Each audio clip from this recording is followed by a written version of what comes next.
Hello. This is Whitney. And this is Alicia. And this is the Luxe Hour Podcast. Join us weekly as we sit to chat with successful Black women from all walks of life to discuss their elevation journey. Yes, so welcome back to another week of the Luxe Hour Podcast.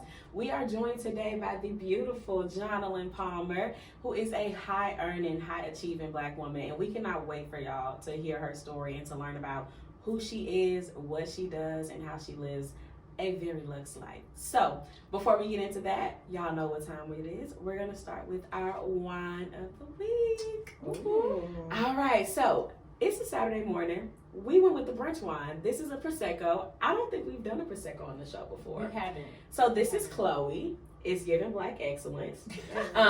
Chloe is a product of Italy, and it says that Chloe wines are beautifully crafted to inspire timeless stories and meaningful moments.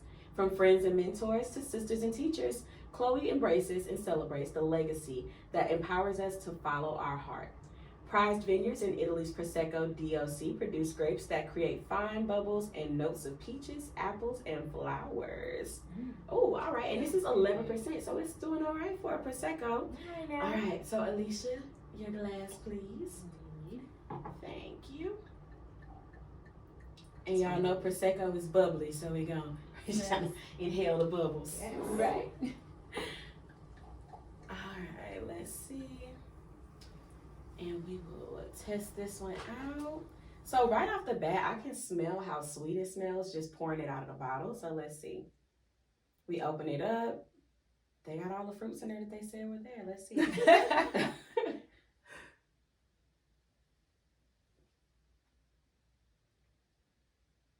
like this. This is sweeter than a normal brunch wine. Like it's sweeter than like an Andre or what's the other one in the blue bottle that is like slipping my mind? Goodness gracious. I can't think of it. it. It's it's a Prosecco. There's a Prosecco in a blue What is bottle. it? Yeah, it has a blue label. I don't know why it's slipping my mind, but it's sweeter than you would think from a Prosecco. Not quite as sweet as a Moscato, but it's a good brunch wine. I definitely think it'll pair better with orange juice or citrusy juices than like a cranberry or a red juice. Okay, because of the sweetness. Yeah, but try it out and see what you think. Okay, let's see here. Get a good little mimosa going. Mm-hmm. Definitely. It does. I know that's right. It smells amazing. You can smell it from the bottle, right? It smells very fruity. Just want to like dip my pinky. just do a little. This is the brunch wine for me. You like it? I mean the brunch. Yeah, definitely. Mm-hmm. This is definitely one of my favorites, and I think that I do like that it is so fruity because with me, I like to do a little splash of juice. So this is right up my alley because if I can get more of the wine, less of the juice, that's like the perfect mimosa. But the taste of it is amazing. I mean, you can, like you said, you taste all of the fruits in there. This is a good one, guys. Nice. All right, so we have that out of the way. If you are looking for a good brunch wine, check out Chloe in the black bottle. Yeah. And without further ado, we're switching gears to the treat of the week, guys. Treat of the week. So, okay. I love dance. Yes, I like it. It's giving a little 90s show, but It's giving a little back. The boy is mine. Okay. So, for those of you who don't know or just tuning in, or if you need a reminder, the treat of the week is essentially whatever luxury that you indulged in for the week.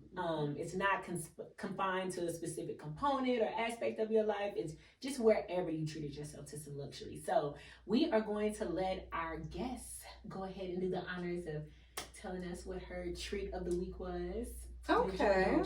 My treat of the week is actually something that I purchased a couple weeks ago, but hadn't been able to just dive in and utilize, but I knew I was going to be here with these beautiful ladies. So I tried out my Baccarat perfume. Ooh, yes, like, yes. we smell it. Okay. It's there. Yeah, so to me, I really do love trying different perfumes, and my favorite right now is a Chanel brand. But again, this had kind of been on my wish list, so I treated myself to it after a couple of accomplishments, some additional funds coming in. I was like, you know what? Let me just go ahead and splurge a little bit. So that's something that I enjoy it this week. Yes, you earned it. Thanks, girl. And I've heard such great things about that scent. I haven't gotten a chance to try it out yet, but I did hear. So I'm in a Black Women in Luxury Facebook group. Yes, same. So we'll have to add you, yes. Yeah. But they put me on to the fact that you can order like a sample pack of the different Baccarat favorite fragrances. Okay. And so you can get the 540, the Rogue, and then there's like also I think like 8 or 9 other fragrances. It's like a rose fragrance. Yeah, I saw that. Like that. Yeah. So I keep saying I'm gonna order that. So you're gonna really yes, girl. It's only like $25 too. We'll put that link somewhere in the bio. Yeah, for the sample pack. And now it's the sample sizes. Shipping? Yeah, it's including shipping because it's the sample sizes that they give you. Like, you know, when you go to a department store like Neiman's or Nordstrom or Macy's, like the little spray bottles. Yeah, but they give you like 5 of them. You can pick whichever 5 you want. Get a couple sprays out of those. You get a couple of date nights out. Hold on there. Because you know with the good stuff, you don't have to drown yourself in it, so you can get a couple nights out. This is true. We put the girls on at the Luxe Hour Podcast. So, okay, all right, I love it. All right, so me. Yes. My treat of the week this week was very practical because your girl needed new tires and I needed them to match. Yes, honey, essential. Come on. And I drive a Jeep. I know I drive a Jeep, and I needed them to match the tires that were already on my car. So that was my treat of this week and next week, if we're being honest. The next 4 weeks. Next month. This is the treat of the month. Okay. But no, I got new tires for my girl. Obviously, it was worth it. We've been getting crazy weather in Dallas. Like, we've gotten sleet a couple of times this year already. Yeah. It's not even really a surprise anymore. Like, it's been once a year that we've had these, like, winter storms and stuff. So, I mean, you can't go wrong paying for tires. And, I mean, it's the price you pay for driving a vehicle. So, that was my treat of the week. I wish it was more fun, but I'm glad we got to talk about the fun because I just got tires to show. Yes. What about you, Alicia? What was your treat of the week? So mine is kind of practical too, but I think that it just kind of goes into the bigger picture, which is, you know, just beautifying your space. I know I talked about that on our last episode a little bit more, but this week, like, not only just getting some work done in primary bathrooms, but like purchase the flooring, but this week I have them coming out to actually do the labor, which, as you guys may know, the labor is typically more expensive than the materials. Hello, every time. So at the end of the day, that's my treat to myself because I could absolutely take, you know, some of my little bonus money because we did get those bonuses. Come on, we love February. Amen. We did get that, you know, and I wanted to buy some things, you know, but I'm just going to go ahead and put it on a back burner because let's say it's a bag. It's literally a bag. It's a purse. It's the cost of a purse. So either way, I'm treating myself to just beautifying my space because I'm going to spend so much time in my bathroom, you know?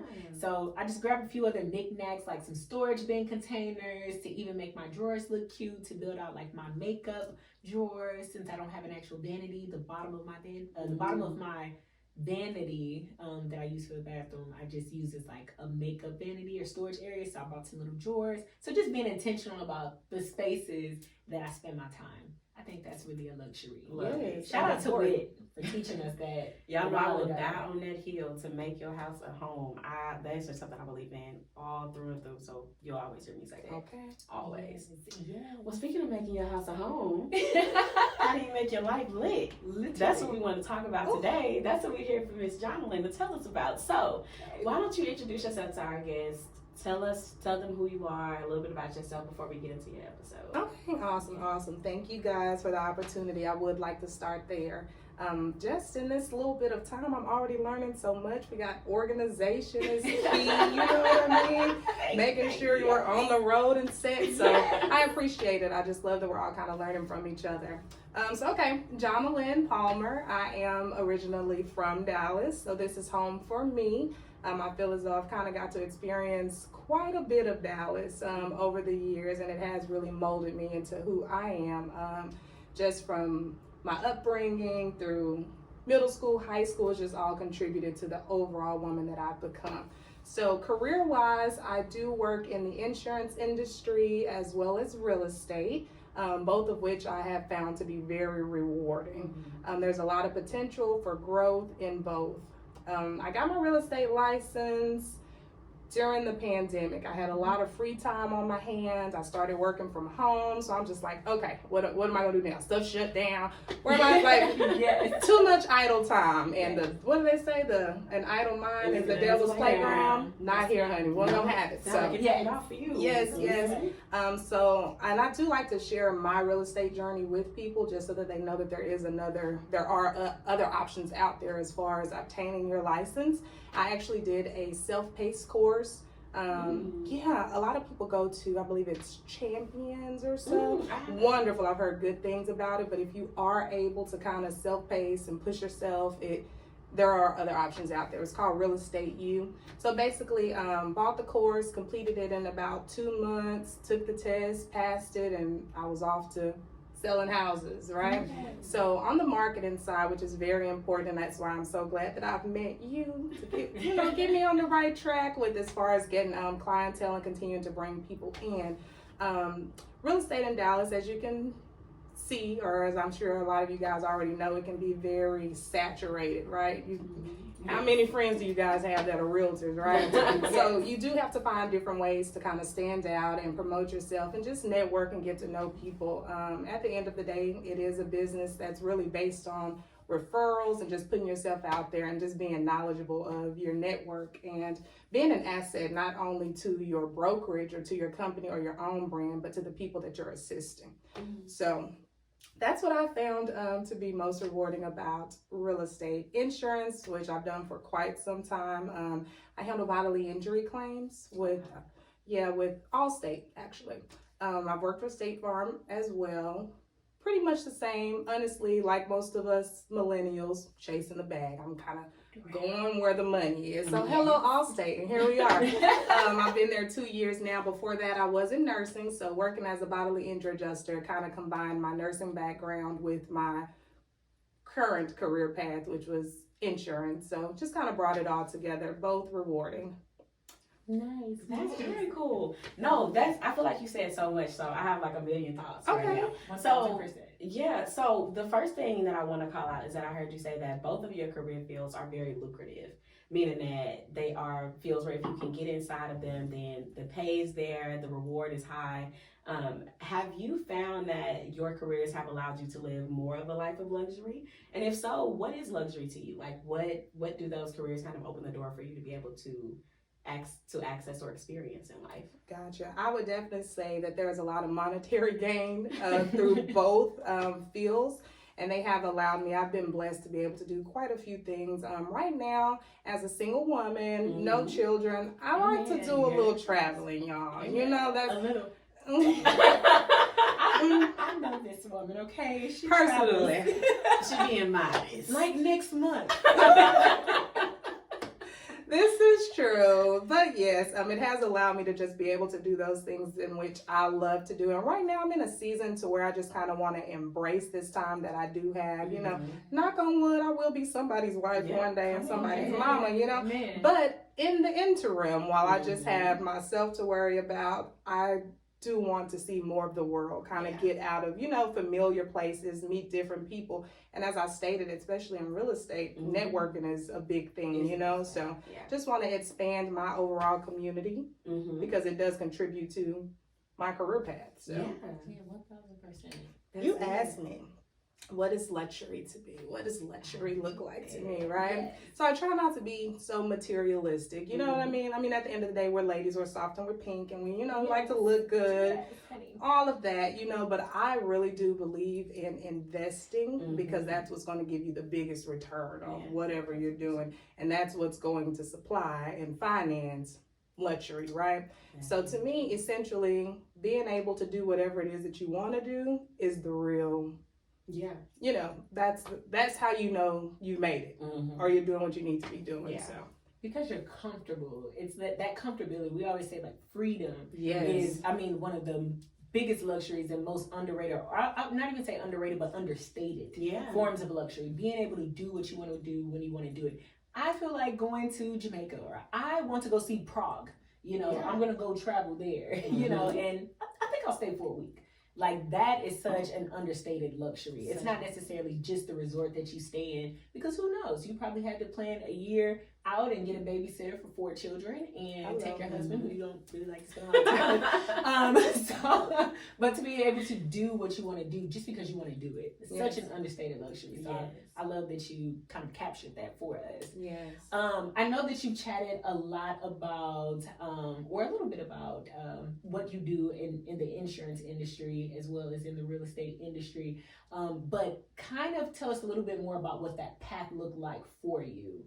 How did you get there? So like, what was your background as far as your education? Gotcha. What led us up to where we are now? Okay. And if I could add just a cherry on top, while you're telling us that, add a little bit of extra emphasis for our ladies who may be interested in joining into real estate, because to your point, there are tons of Black women who are exploring that as a space. And so just giving them a feel of what that looks like getting started out, how you build those networks and all that good stuff. Okay, cool. So, I guess, let's see, educational background. I initially went to TSU, so I was in Houston, yes. And like, I don't know about you ladies, but for me, I went from major to major to major. Like, literally. You don't even want to know how many times I changed my major. Oh my God. Like, Literally. every semester probably up until junior year. Like, it was not a joke. 4 changes for me. At the end of every semester, I was like, okay, how many credits do I have? And what can I get, like, right now with these 12 credits? Like, what can I walk across the stage with right now? Like, we are not alone. okay, 24. I could be a teacher or something. Like, what can I do right now? Because, gosh. But yeah, and I know my parents are just like, Johnolyn, baby girl, figure it out. But yeah, so I started off thinking, okay, I'll do pharmacy, and I worked as a pharmacy tech my first couple of years through, really my first year of college. Then I switched over, okay, I'm going to do nursing. And then I started to work in the nursing field. And then it was like, okay, this is fun, but I don't think this is my lane. I think this is probably what's going to get me to the next level. It's going, you know what I mean? But again, I'm a people person, so I liked the fact that I was able to meet different people, help different people, but them 8 hours on my feet and then sometimes 16, because I did double weekends, it was just like, okay, nah, I don't think this is it. So ultimately, I got my degree in sociology, right? Girl, how you get an insurance? How'd you end up in insurance? As I mentioned before, I had a friend who started working for Geico. I'm sure everybody's heard of Geico. And she was enjoying it, but I kind of got to see what the money was like in that aspect and how you could move up. You know what I mean? It was essentially equal amount of money, less hands-on, you know what I mean? Came a little bit easier. So that's how I entered into insurance. But as I mentioned, applying for the position as an adjuster or a bodily injury adjuster, it combined that nursing background with insurance. So came together like a glove. I actually think I'll probably continue to kind of juggle as the two between insurance and real estate. And right now I feel like this is the perfect time to do so. Never thought that would be the case, because I was just like, okay, it's going to be one or the other.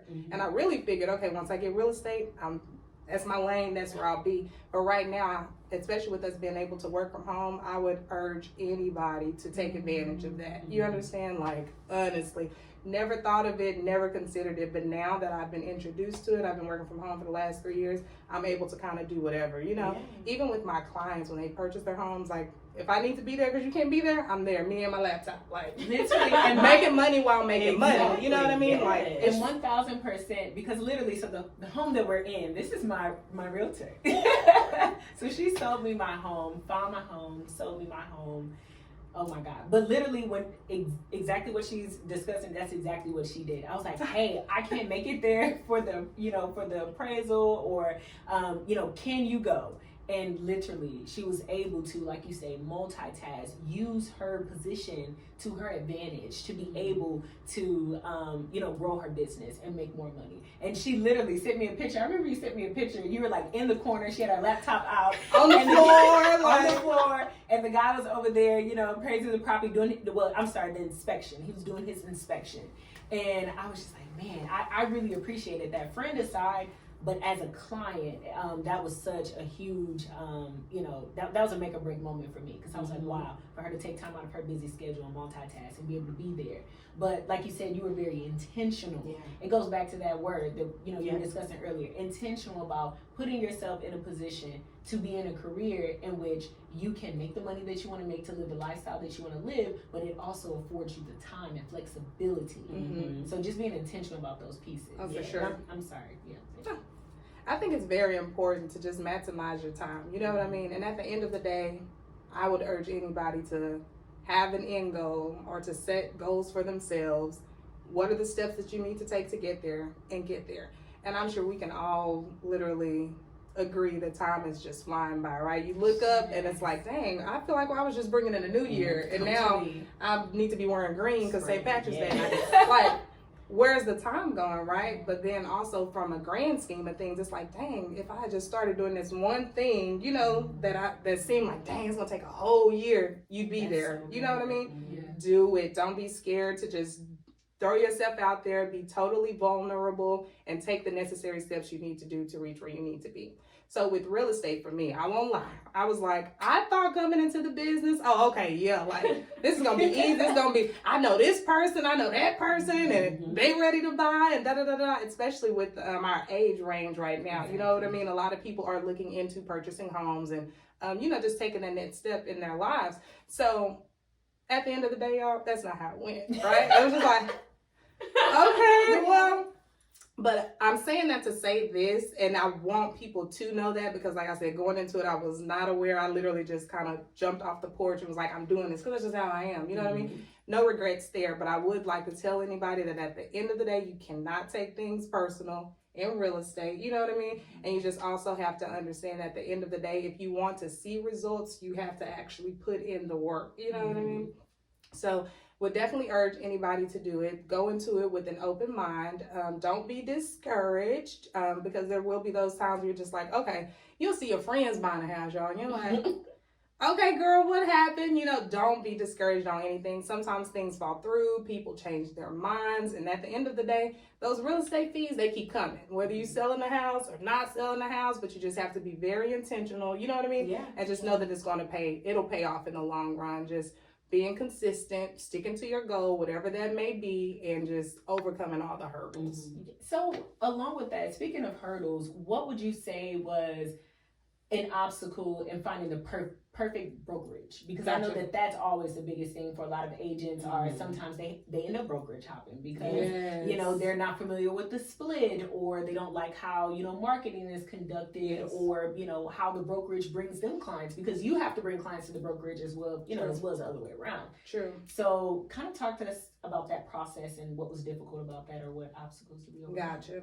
Choosing your brokerage will probably be one of the hardest things that you will need to do, but at the same time, you have to understand that you are an asset, right? So I approached mine like, you're not interviewing me, I'm interviewing you. You know what I mean? I know what I'm looking for in a brokerage, and you have to be aware of what that is. You know what I mean? I know what I'm willing to pay. I know what this cut is, but I would say shop around, do your assessment, and then make the best decision on where you want to be. So I am with Scotty Smith and Associates. We are an all-black firm located here in Dallas.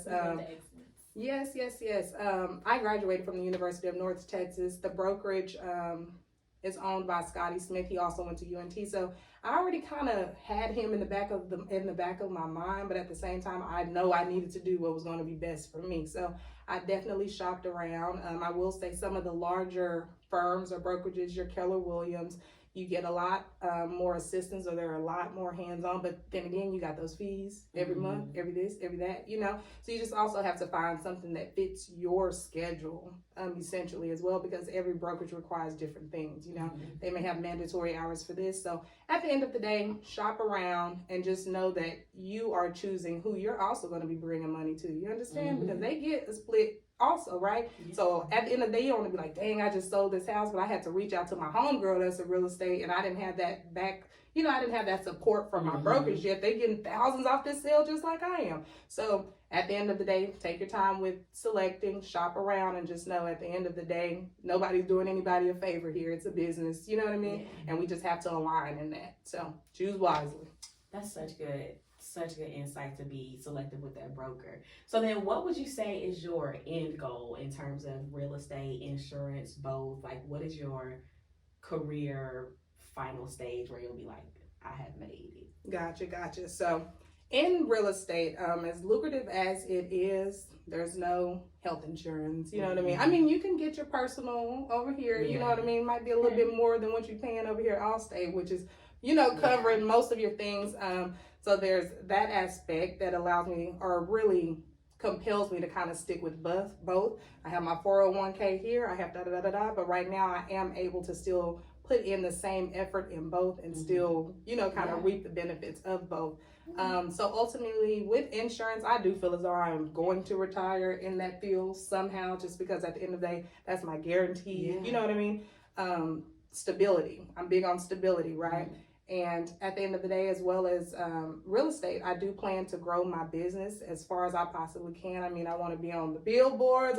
You know what I mean? I just want to. I want to take over Dallas. You know, but again, I have your own brokerage one day. Exactly. And that's where I was kidding. That's where I was kidding. Look at God. Yes, no, you're fine. But at the end of the day, I don't want to bite off more than I can chew. You know what I mean? And it does take baby steps, and you do have to kind of work your way up and get familiar with, you know what I mean? I don't want to do anybody an in-service or injustice by not being prepared myself to start taking, you know what I mean? Yeah. You put me in front of a test, y'all, I'm probably going to pass it, right? But at the end of the day, do I really have that knowledge? Have I been able to utilize it? Have I been able to, you know what I mean? The experience is what really matters when it comes to any field. You know what I mean? So ultimately, at the end of the day, when I'm 40 and retired, Come on, less than 10. and just taking my referrals, you know. No, at the end of the day, I just want to feel as though I've accomplished everything that I could possibly do in every single thing that I set out to do in every aspect. So. I love that. It's so important. It's so powerful to be able to say, yes, I want to be 40 and retired. That's not delusional. Is it too much to ask? It's not. It's really not too much to ask, and it's not delusional. But the main thing is, when we ask, what is your end goal? What is your plan? Yeah. You have to look at it like, I mean, of course, we're believers here, so we believe that God is the creator and the author of our lives, but we're also the co-author. Because at the end of the day, we make choices that will affect whether or not we're in his will and whether we are in a position to receive everything that we could possibly get out of this world, out of this lifetime. So you have to say, okay, this is my plan. I'm going to make it happen and develop a strategy and execute on it. So I mean, I think that that's powerful for the ladies as well. It's all about your plan. It's all about what you can believe, what you can achieve. And notice that she's increasing her income because her monetary and financial goals are getting more and more aggressive, and she wants to retire 20 years before everybody else. She's increased her income. She's not just relying on one job, and she's not staying stagnant in her career path. So make sure that you're doing what it takes to pivot and to bring in the money that you need to make those dreams a reality. Yeah, absolutely. The sky's the limit. Seriously. Yes. Sky's the limit. There is no cap on money, how much you can make. Yes. So speaking on planning for tomorrow, preparing for the future, let's talk about today. Yes. What does our life look like right now? What is a typical day in a life for Johnolyn right now? Ooh, Monday through Friday? Just walk us through a regular little Monday or something. Gotcha. And now we kind of want to know about a Saturday. Yeah. So take us to Friday. Maybe a Tuesday and a Saturday. Imagine that. No, I do find myself, if I were to just sit back, I would say, dang, girl, you actually do have a lot on your plate, you know? But at the same time, I feel as though I organize and, you know, I make time for the things that I need to make time for. I delegate times for, okay, so from these hours to these hours, I'm focusing on this. From that, I'm focusing on that. And I also try to make sure that I'm still available for my friends, for my family, and that I make time for myself. So Monday through Friday, for me, y'all, I wake up, I brush my teeth, I make coffee, and I'm typically like working from the bed, in all honesty, though. I sign on, do what I need to do. I get off. I'm involved with my church as well, so I have to kind of delegate time for that. I'm starting to read quite often just to kind of pour into myself, make sure that I'm having time to become more knowledgeable in all aspects. With Allstate, there are delegations or whatever, like certain courses that you need to take, or it just kind of looks good for when you apply for another position. So I just try to make sure I got the lingo, I know this, I'm keeping up with the states and regulations or whatever, just so that I am an asset to the company. I also still make sure, as far as like real estate, sometimes, and I hate to say this, and I tell Alicia all the time, I hate to say, oh, I do real estate part-time, or it's passive income, because when you have a client, or you got 2 clients, Yeah. or you got 3 clients, you're literally like from here to there to there. Your contract, you're putting in an offer here, and you're negotiating on this side. So it can become busy, but at the end of the day, I'm like, okay. And luckily, throughout the day, I can still be like, okay, I can answer emails, or I can, you know what I mean? But I'm also making sure that I'm like, okay, when this is all said and done, before I lay my head down, close my eyes, you know what I mean? Did I do this? Did I do that? Did I do that? So for me, I set a little checklist for myself, and I just make sure that I'm hitting all my tasks. Okay, did I address this? What do I need to do tomorrow? It's just a matter of being organized. Weekends is when I'm my family time, my friends time, you know, or just some time to myself. You know what I mean? I am a firm believer that you should enjoy where you're paying your money. So wherever your house is, you know what I mean? That's why it's very important, as you stated earlier, just to make sure that you're making that, you know what I mean, like your safe haven, because it really is. And if you can't retreat to your home, where can you go? Lord, like, what are we doing? So that's very important. I try to get in a couple of vacations a year, and that's just for my mental, just to kind of, you know what I mean, get away, relax, enjoy, you know what I mean, the different things that are out there. My involvement with my church, I'm starting to do mission trips, so that'll be a new, I feel like I've traveled and I'm pretty versed there, but I'm like, I want to do something with a purpose though. Like, this is cute, this is fun, but I want to do something that's more meaningful. So that's something that I'm taking on, and just mentally preparing myself for that, you know, going to different countries and experiencing different, you know. Exactly, and actually working hands-on with the community in those trenches is a very different experience than going to the resorts and flicking it up on the beach. Like, Exactly. those are 2 very different experiences in Bali or in Indonesia. Yeah. So that's very true. That's amazing that you're doing that. Shout out to Yes, you. I'm excited. She actually has one. Is it next? It's next month, right? Yes, next month.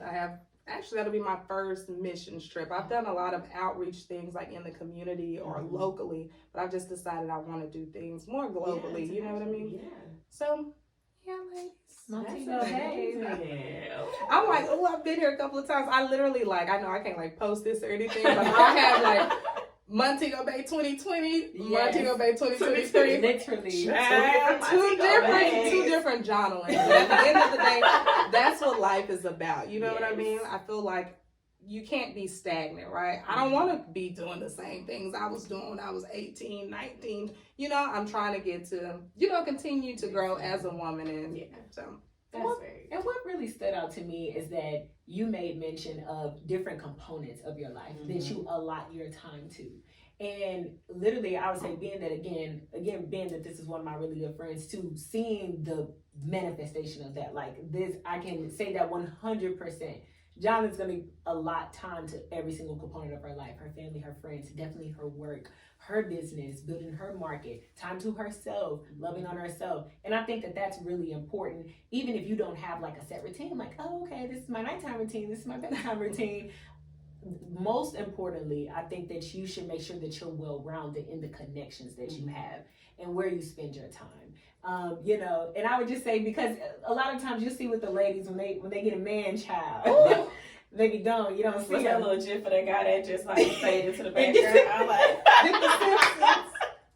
it was nice. Y'all remember what's her name? How's she doing? I just want to highlight that that's always one thing that I respected and admired, because even literally, no matter the relationships that I've seen Johnolyn in, girl, we ain't gonna talk about we're getting ahead of ourselves, honey. This is a perfect segue, but no matter whether you're in a relationship or not, you make time for the people that you love and that you care about, including yourself first, but also family, friends. You're there to pour into those who pour into you. Hello. In all aspects. And that is really important to live a luxury lifestyle. You have to be balanced. And you have to make sure that you're developing platonic bonds, romantic bonds. Yes. And I just always admired that you never got stuck in one place. Well, I got a man, y'all. Okay, I'm leaving brunch. See y'all later. Yeah. Can't make it. No. Yeah, because to your point, right, and what you said earlier, you have to be able to see everything as an investment. Yeah. In order to multiply anything in your life, you have to know that everything you pour into is an investment, right? Yes. Including those relationships, whether that be for better or for worse.